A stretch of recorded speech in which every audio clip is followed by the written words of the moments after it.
झारखंड के सबसे बड़े नेताओं में गिने जाने वाले आदिवासियों के मसीहा और झारखंड मुक्ति मोर्चा के संस्थापक शिबू सोरेन, जो दशकों तक आदिवासी आंदोलनों की आवाज बने रहे, अब हमारे बीच नहीं रहे। 81 वर्ष की आयु में 4 अगस्त 2025 को उनका निधन नई दिल्ली के सर गंगाराम अस्पताल में हो गया। पिछले कुछ महीनों से उनकी तबीयत खराब चल रही थी और गुर्दे की गंभीर बीमारी के कारण उन्हें जून के मध्य में अस्पताल में भर्ती कराया गया था। अंतिम दिनों में उनकी स्थिति अत्यंत नाजुक हो गई थी और वे वेंटिलेटर पर थे। सुबह के समय अपने परिवार के साथ उन्होंने अंतिम सांस ली।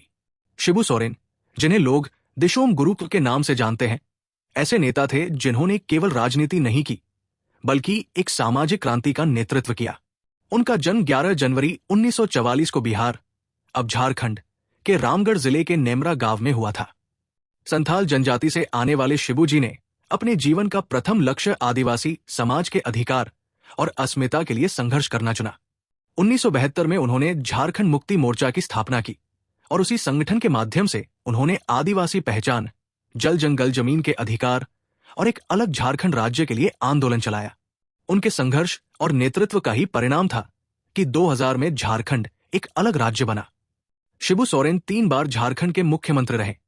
पहली बार 2005 में केवल 9 दिनों के लिए, फिर 2008 से 2009 और उसके बाद 2009 से 2010 तक। हालांकि बदलती राजनीति और गठबंधन की मजबूरियों के कारण वे कभी भी अपना कार्यकाल पूरा नहीं कर पाए। उन्होंने दिल्ली की राजनीति में भी अपनी उपस्थिति दर्ज कराई।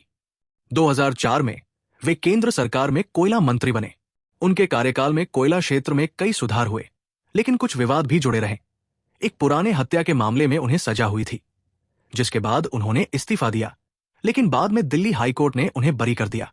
उनकी मृत्यु के बाद पूरे देश में शोक की लहर दौड़ गई।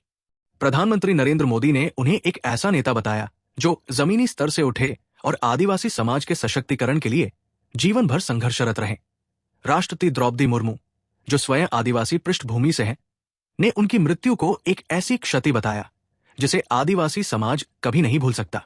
राहुल गांधी, मल्लिकार्जुन खड़गे, नीतीश कुमार, तेजस्वी यादव और लालू प्रसाद यादव, सभी ने उनके नेतृत्व और सामाजिक संघर्ष को याद करते हुए श्रद्धांजलि अर्पित की।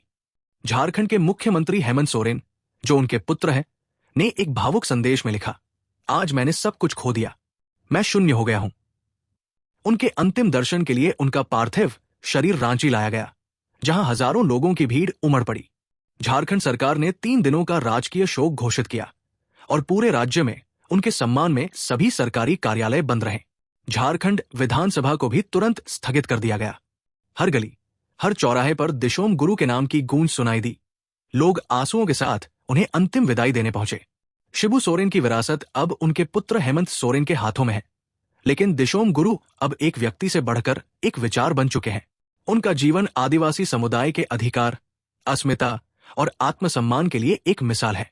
उन्होंने ये दिखाया कि एक गांव का साधारण लड़का, जिसने बचपन में अपने पिता की हत्या देखी, पूरे देश के सामने एक ऐसी आवाज बन सकता है जो व्यवस्थाओं को झकझोर दे।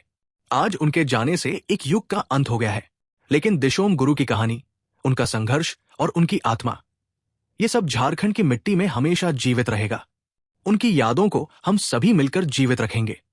झारखंड उनके बिना अधूरा है, लेकिन उनके सपने को पूरा करना हम सभी की जिम्मेदारी है।